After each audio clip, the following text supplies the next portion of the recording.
to the world. Subscribe now to the Hot 97 YouTube channel. It's Ebro in the Morning with Laura Stiles and Rosenberg. Ebro in the Morning, Laura Stiles, Rosenberg, my good friend Salaam Remi on the program. Give it up. This is the Salaam Remi. Peace. Oh, it's not the other Salaam Remi.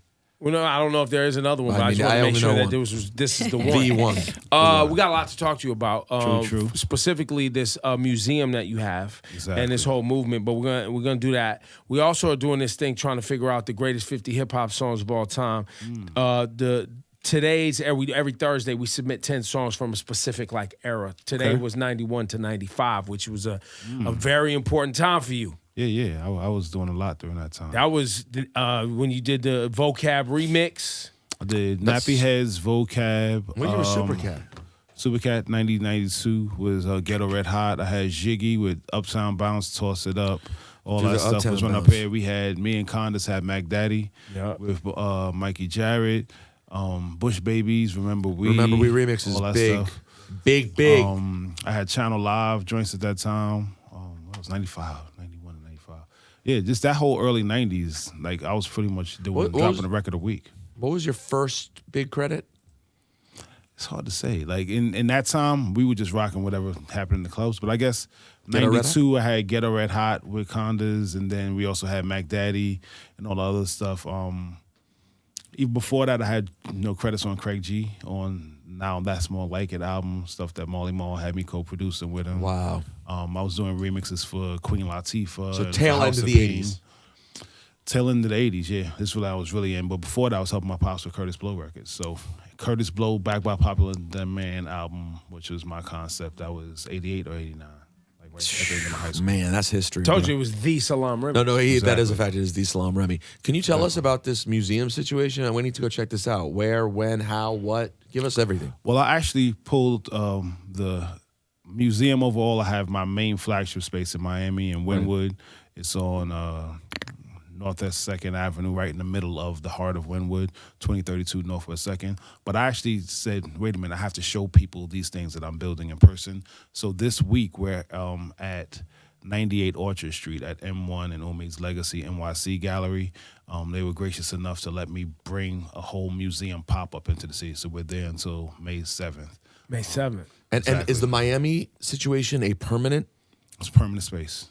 That's there. It's always so whenever there. I get down to Miami, it's exactly. And if I'm not open that day, the whole building is wrapped in murals with QR codes that you actually can visualize it and experience it from outside to inside. How in proximity? I just was put on to Rich Medina having his little. It's around the corner. So it's in that same area. So Wynwood is by that vegan restaurant. There's a vegan restaurant my lady really likes right there too. Yeah, and then I'm right across from where House of Mac was. So right on the main strip. As soon as you says "Welcome to Wynwood," you look up and you see a museum. Got it. Okay, can you break down the museum? What is the experience? Is it overall? Yeah. So basically, it was just a journey for me. After I dropped my last record, Black on Purpose, in 11/11/2020. I was sitting in the crib. I was kind of like, I don't know what I want to do now. 2020 was a hard year for everyone. I was sending flowers to funerals on a weekly basis as far as the COVID stuff. 1-800-Flowers be texting me with specials of race. Right. And I was feeling violated. And then, the racial tension of the country, the election, everything else. And I kind of let all that energy into my last record, Black on Purpose. And I was kind of like, what am I going to do? And I was speaking to a lot of people, and I was talking to my homegirl artist, Sheen. I was like, Dag, maybe I should start doing some art. She was like, yeah, you should. And I was like, Dag, I think I'm going to go buy some canvas. She's like, yeah, you should. So I went, and December 27th, 2020, I went and bought some canvases. And I was like, let me see what I'm going to do. So YouTube University. I sat down and started just figuring out how to do spray paint art and messing with canvases. And I was like, Dag, this is interesting. And then I was speaking with Nas a lot on the phone. He was like, yo, that'd be ill if you maybe put a picture in it. So I figured out how to do that. So then I started making little Rakim pictures, and then it was Angie Martinez's birthday. And then I was like, yo, what's up? What's her favorite artist? Oh, Sell Your Crew. So then I started doing the Sell Your Crew pieces are crazy. So I kept just kind of figuring out how I could mix spray paint art and then epoxy art into doing pieces. And I created a whole little vibe of a bunch of 12-inch size little art pieces that people are like, wait, when did you do that? How did you do that? What's going on there? And that was the start of it. Then it just kept progressing where I started, yo, you got to make one big enough for the wall. So I spent 2 years pretty much staying in the house, staying away from people. It was like, take this thing and come outside, or don't take that thing and don't come outside. Oh, I don't like people, so I didn't come outside. Right, easy. And I stayed inside creating. Ebro always makes jokes. I have my own world, and I don't have to. Yeah, I definitely. Mango trees, studio, exactly. paint studio, planted 63 pianos, trees, a couple houses on a couple acres. I mind my business. People are like, I see this happen in Miami. I don't live in Miami. I live in my house. So in my house, in my world, I pretty much came up with all this different art. And then within that process, also find a way to include speakers in the art that actually sound and really jump off out of the wall at you while you're looking at it. In saying that, MuseZeuM now, I was showing different people the stuff. I was showing it to J. Cole. And on FaceTime, a lot of people hadn't seen me, so Zoom or FaceTime, and I was showing them. He's like, that's dope, but what are you going to call this? Like, you need a name for it. What's your thing that's actually going to be the name? This is like the real Supreme, because what I did was I went to the Bob Marley estate, the Marvin Gaye estate, and said, hey, how would you appreciate just for name and likeness? I have to pay you. Like, I have pictures of Nas and Amy Winehouse. I'm not just going to use it. I have to ask them for your name and your likeness, because, technically it could be my picture because I took it. But for your face to be in this, what would you like? They say 35. No, what would you be really happy with? They said 40%. So the way MuseZeuM works is that if Laura takes a picture of Ebro, and Ebro's picture is going to be inside MuseZeuM, Ebro has to get the same thing Bob Marley and Marvin Gaye and everyone else gets, Favored Nations. And also you get approval over the picture. Then you get your percentage, Laura gets her percentage for taking the picture, and then maybe I created something out of it. And An economy for photographers, exactly. So artists. It's a total ecosystem where iconic artists also meet up with up-and-coming artists that are doing stuff. Like this cat, Justin Wallington, did a painting of Nas. I showed it to him on the gram. He's like, I like it. Cool. They worked out a deal. Now that's about to drop next week, you know what I'm saying, with Nas and Justin's collaboration with Nas's name and likeness in that. And the main reason why I felt that was important, because, a lot of times you go to an art gallery and the art gallery is getting 30 or 40%, but the person in the picture has never seen the picture. Right. Yesterday I showed Chuck Chill out a picture of him in the gallery. He's like, where did you get that picture? Who has that?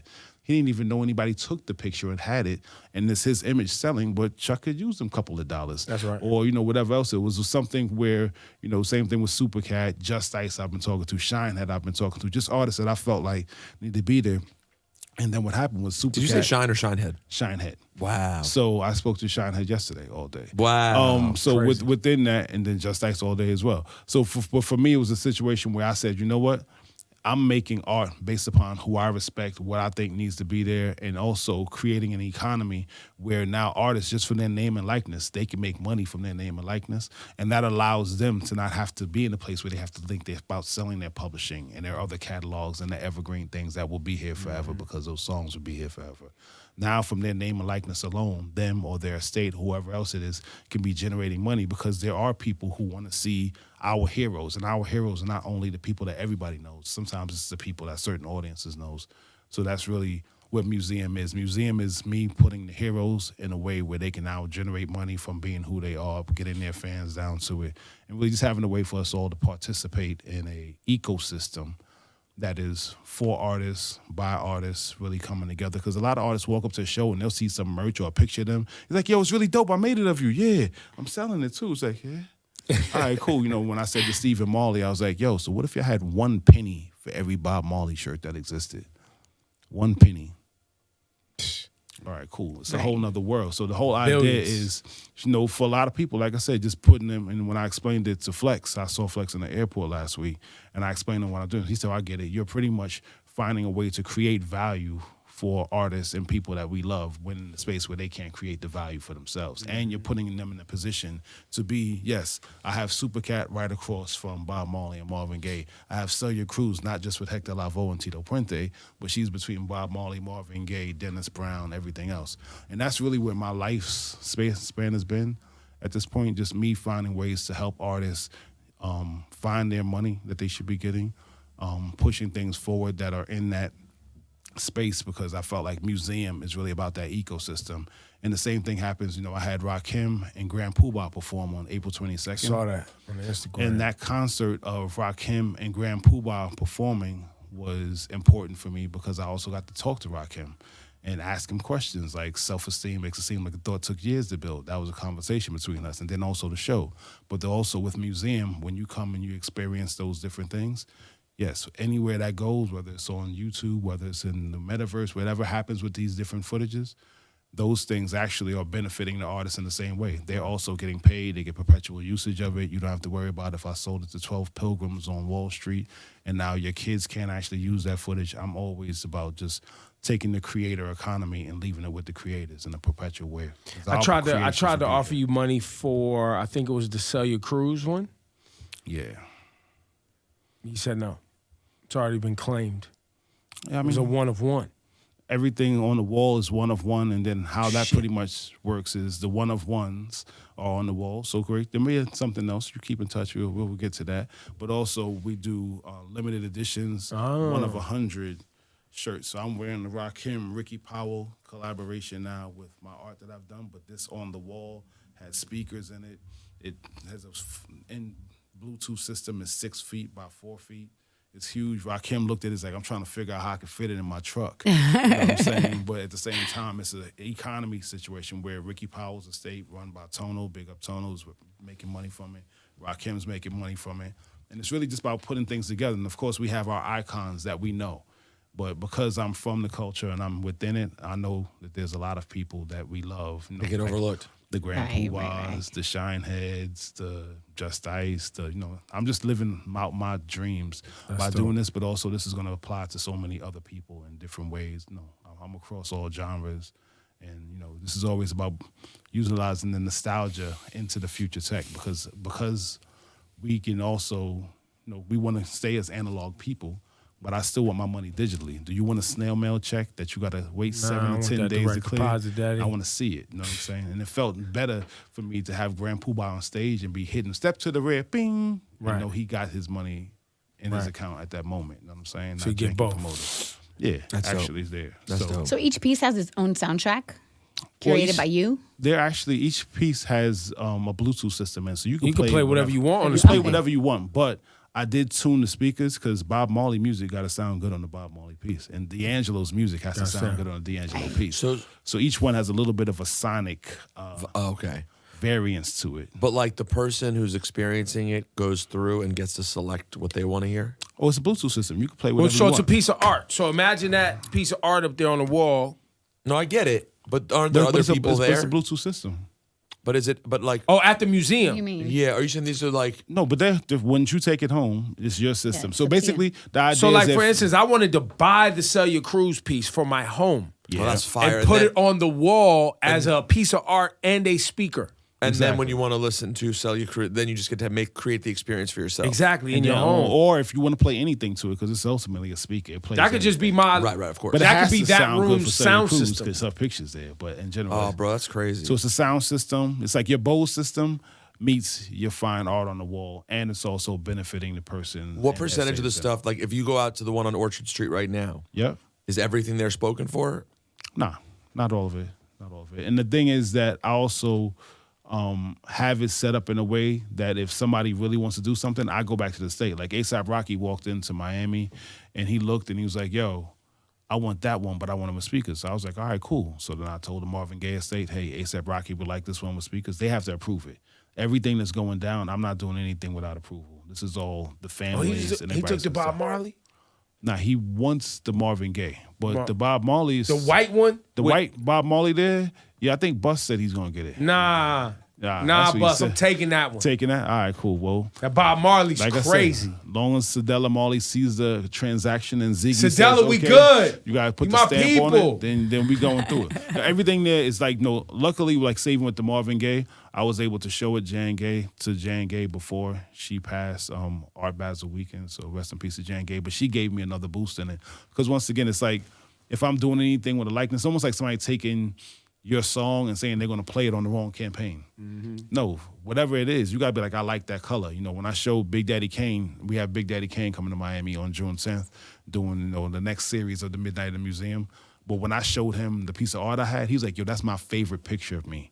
So Wow, that meant that's the big awesome. difference. You know what I'm That's saying? dope. Because when you're showing artists something, yesterday I showed Miss Lauryn Hill a picture that I found on. She's like, no, I need that too. And then she's like, no, I'm in Miami. No, wait a minute. I'm going to do my pop-up. So MuseZeuM is a spot where you actually going to see people popping up. This is part of they are the gallery. You know what I'm saying? The estates are the gallery. The people on the pictures are the gallery. They're earning from that. And at the same time, I'm just bigging up new artists, you know, Zola Art Factory, Artist Sheena, Justin Wildington, these people I'm meeting online and giving them an opportunity, because sometimes you just walking through stores. It's almost like I grew up in Queens. We had the Coliseum.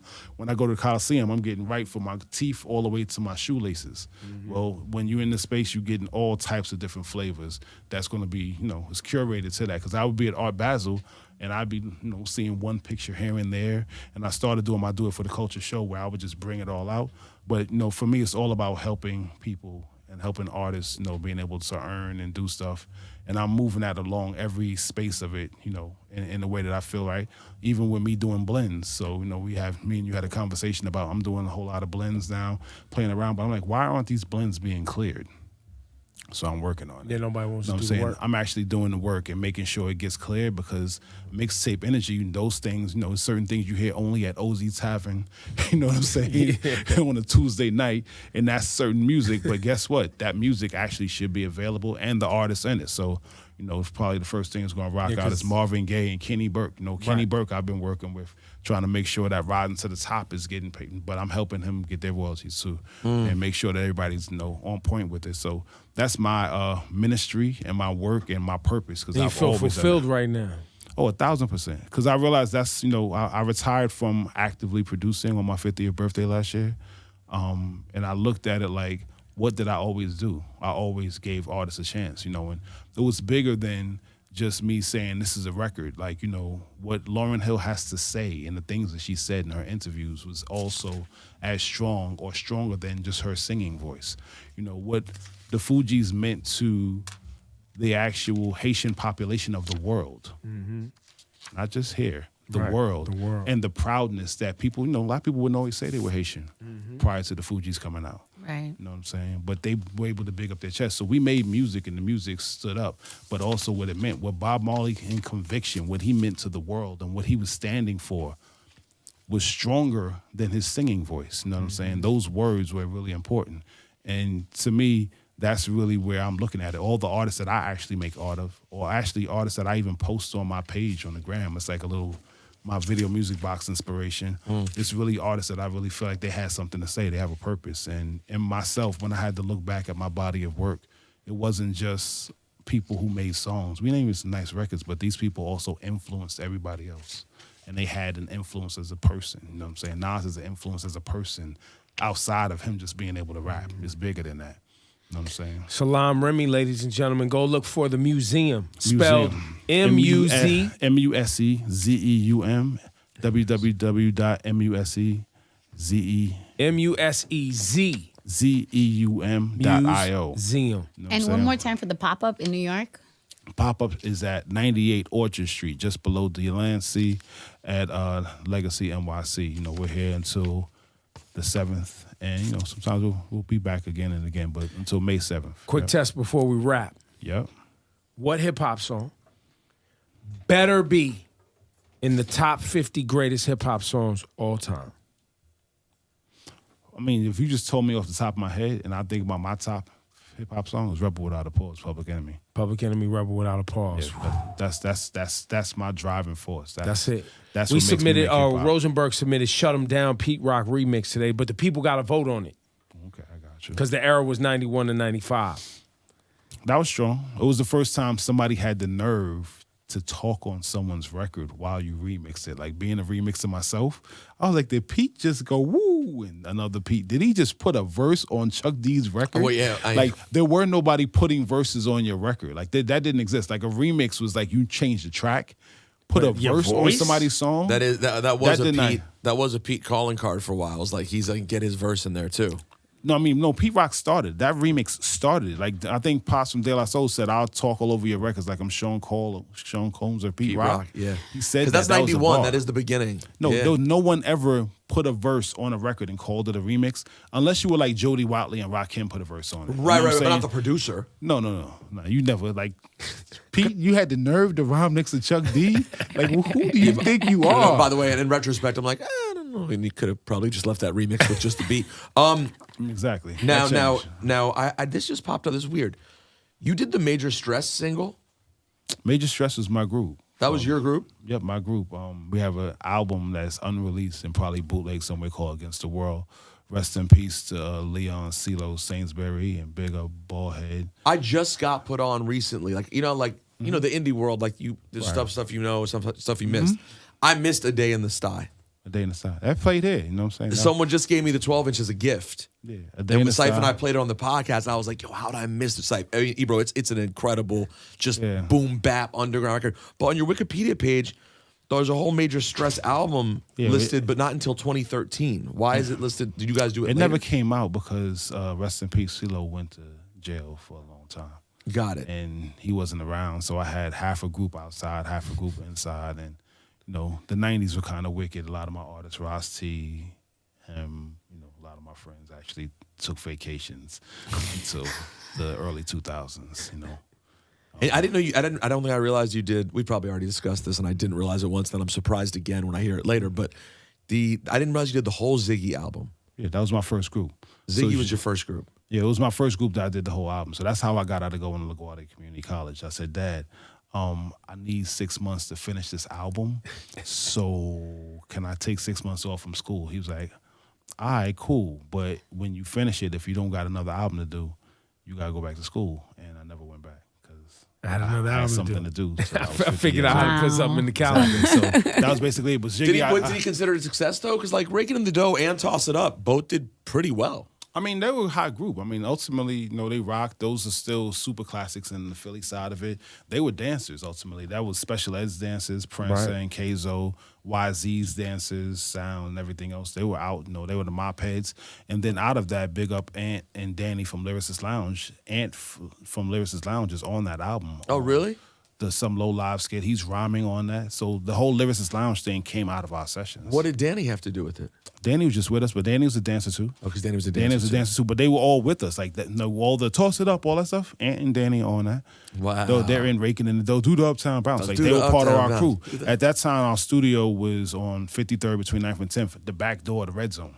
Wow. So we would That's what it literally be was. in it. So the Red Zone was across Red the street, Zone. Sony Studios, and then we would be right at the back door. So our studio had classic concepts. Ralph McDaniels, Lionel Martin. Hype Williams did the Raking in the Dough video. Raking in the Dough? In Wow. his house in Jersey City. As soon as you go through the bridge, he had a brownstone over there. He painted all the rooms different colors and shot the video. But I've known Hype since, you know, the 80s from being in classic concepts. But Ziggy was more of a success in the fact that I knew that I can pull a group together from demos, put it up there. You know, Sincere Thompson, big up Sincere. I got him out of Wild Pitch, and he became the promotion man at Polygram at that moment for that project. You know, so that spawned so many different things. Kzo still owns all the Levels barbershops all over the cities, 2/5, Brooklyn, everything else. Wow, he owns Levels. Yeah, Kzo owns all the Levels shops. Yo, there's That so was- many people who did stuff in hip hop who moved on that you don't know. That I mean- probably bumped into them, not even realize. Like, oh, you're from. No, the blessing is this, even sitting in this room right now, I have videotape of me sitting here talking, flexes on the air, Andrew be here, like, you know, Joyce, all the ladies' nights, like sitting exactly in the same spot. where I am Coco and now. Joyce, everybody. Yeah, everybody else. From 1997, I was sitting in this room. Like when this room first You've became lived the so room. many hip hop lives. So many lives, period. Not even just hip hop. Right. I mean, yeah. And that's why I feel okay not always being the first person to produce, but still, you know, I'll still get a text from SZA like, yo, you got something I'm doing, or whatever else. And I'm happy that my influence goes beyond me. You know what I'm saying? It's like I helped Wyclef and the Fugees make their first hits. He produced Destiny Child's first hit. And then what happens from Destiny Child's Beyonce. But I don't have to touch the person at the end. Because if you keep planting trees, and that's the whole idea of my ecosystem with MuseZeuM, if I plant a tree, I don't know who's going to eat the fruit or feel the shade, but somebody will. So at the end of this day, you know, right now I'm living as a spirit that embodies me, that is continuing to find ways to put my life force on doing something strong. Another thing I thought about when I was just sitting in the back was that since Flex got to Hot 97, he's never had a day off the air. He's never left this market. Nobody else has done that. Ever. Bobby Condas, since he got from BLS to here, he's never been off the air. Angie's never been off the air. That's kind of like incredible to me for anybody in any market to never get off the air. And for what this started from, just being tenacious and hungry and hip hop and really wanting to do stuff, that's really like another thing, you know what I'm saying? Well, and the fact that Flex is still tenacious and hungry is wild as well. And he finds his other reasons to do it. Well, he has to make something up every week. So he was like, I'm bored. You know what, I'm going to go over here. This is interesting. But the fact is, like I said, that was the hunger that got us here in the first place. And that's the same hunger that kept me going and doing different things. You know, Chuck Chillout came to see me the other day. I remember when you was doing this, he told me off for not using 1200s, for having a CDJ controller. Like, you know what I'm saying? But at the end of the day, what we came up through this is what built it. You know what I'm saying? Oh, yeah, Kool Herc was there, but Kool Herc was a grown man. Melly Melon was teenagers. Somebody had to want to do it. Nothing exists unless somebody took that chance and said they wanted to do something that still stands. And I hadn't been back to New York, you know, until a couple weeks ago in 3.5 years. And I hadn't seen my family. But when I looked at them, you know, as I was landing, I had a little tear in my eye. Like, wow, I said I wasn't coming back to the Mecca. But when I actually landed, I looked at it, you know, my aunt Dorita Clark in, you know, Jamaica, Queens. She has a you can go to college thing that she puts together that there's probably people in their 40s now that went through that. You know, my grandparents had a daycare center that half of Northside Queens went to. You know what I'm saying? Like all these different things. I looked at it. It was even me doing the right thing now and trying to help people. My father's been helping artists. You know what I'm saying? My father was helping Lionel and Ralph McDaniels do stuff. Like there's always just how much can I put back to help somebody else do something that you don't know who's going to benefit from it. And that's how hip hop was built. That is hip hop. That's literally the entire thing. That's how hip hop was built, but it's also how community was built. That's how everything happens. So to me, MuseZeuM as an ecosystem, I could just do my art and be like, I did me, I. But that's not how I got here. You know what I'm saying? I helped a lot of artists do stuff, and I'm helping a lot of other types of artists do stuff. So that's where my spirit's at. If I can help people get their royalties, I help push together something that said unrecouped balances before the year 2000 actually can get you paid. You know, so now that's forgiven, and now artists are getting paid. So when Kenny Burke's like, yo, I seen 20 grand. I got some money from the Sunset Supreme Team. Oh, Nas put Rising to the Top in the Supreme Team doc, and that's your sync fee. There's your bird. You know what I'm saying? Helping artists do that. You know, a lot of artists don't know that Sony, Universal, and Warner have forgiven all the unrecouped balances before 2003 at this point. You actually have streaming money out there that you need to go collect. But they haven't told you that yet, so I'm on their head too, making sure they tell everybody. You know what I'm saying? But all that type of stuff, just understanding that, you know, at the end of the day, you know, there's value in money. I had to bury my ace engineer, Gary Noble, who did all those records with me from 90 to 2005, you know, as the engineer and that Here Comes a Hot Step, all that different stuff. But at the end of the day, it just made me really stop. There's value in there's money. Sometimes because you don't have money, somebody thinks you don't have value. And the value actually is something that you can't buy even if you got the money.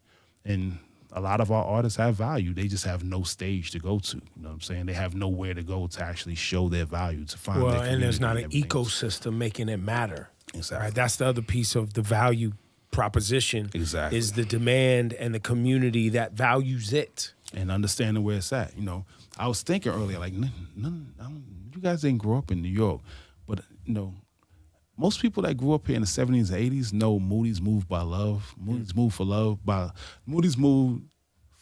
by King Pleasure by Heart. You ever heard that before? Moody's Moved for Love? There I go, there I go, there I go, there I go. I just know from rap records. But exactly. But Frankie Crocker used to play that as his ending of his show every day, forever. And everyone that I know that grew up in a certain era, that meant, oh man, my mom's about to look for me. It's about to get dark. Like that song. And if you play it, there you can go now. If you want to, you're through. People know the entire song, but that was part of culture of growing up in a certain place that somebody outside of a certain space might not even, but people that hear that, it just takes them to a whole nother place. And that's part of what MuseZeuM is. I'm utilizing the emotional connection to it. And that's what makes all the songs. You see people selling their catalogs. Doug Morris said something to me when I was reporting to him when I worked at Sony for 5 years. He said, Salaam, we sold the same song on 45, LP, 8-track, CD, Oh, YouTube? No, I'm going to make Vivo, so make sure we get more money for it. Okay. Oh, yeah, cassette. That was a nice one. Streaming. But at the end of the day, owning your song, that means if it's Ebro's favorite 10 songs of his life, then he's always going to continue to consume them. So did you ever notice if you played an older person their favorite song, you don't have to even play it on the speaker. You can play it on your phone. And they hear a little bit of the song and their whole mood changes. They're like, oh, that's my thing. And they remember all the emotional connection back to it. Well, that's your intellectual property. And most people, unfortunately, even the companies that own the intellectual property don't even pay you based upon what was in your contract that wasn't that good. They're making you come back and ask for your money. Because it costs you money to go ask for your money. And then the worst part is their last name ain't Sony, Warner, or Universal. They don't even own it. They're just doing it so that their bonus can be bigger. Mm-hmm. It's not cool. You know what I'm saying? So at the end of the day, my purpose and the whole idea of what I'm doing is just making sure everybody can get to where I'm at, which is being able to chill under a mango tree and mind my business. Well, it's a lofty goal for some of us, but we're going to try our best, Salaam. Yeah, I mean, you have a lot of IP. You got it. You know what I'm saying? You were the early podcaster, right? That's a fact. First hip hop podcast. First hip hop podcast. So that's it. That means it's somewhere that you should be able to monetize that in 5 to 10 ways. You know what I'm saying? Because that's the first podcast I went on. Yours. That's a fact. You were great on that podcast. Well, and when they start to monetize it, they're gonna have to cut me a check because Ebro put us together, and it was my idea. There you go. See all of that, and then we put that on the blockchain so that everybody's bank account is tied to it. So young Issa's collecting off of Sipes jokes way later in life. You see it? You see it, baby? Perpetual payments. It is. Yo, this is my good friend. His name is Salaam Remi. Go look for this work he's doing. Go get some of this merch. I think we're going Sunday. The merch you can buy too, right? Yep, the merch is there. So that's merch is for some people where you want the art, but if you can't get to the pop-up, can you buy the merch? Oh, yes. It's online on the MuseZeuM.com. So MuseZeum .io or .com, either one. There it is. Salaam Remi, ladies and gentlemen. Bang, bang, bang.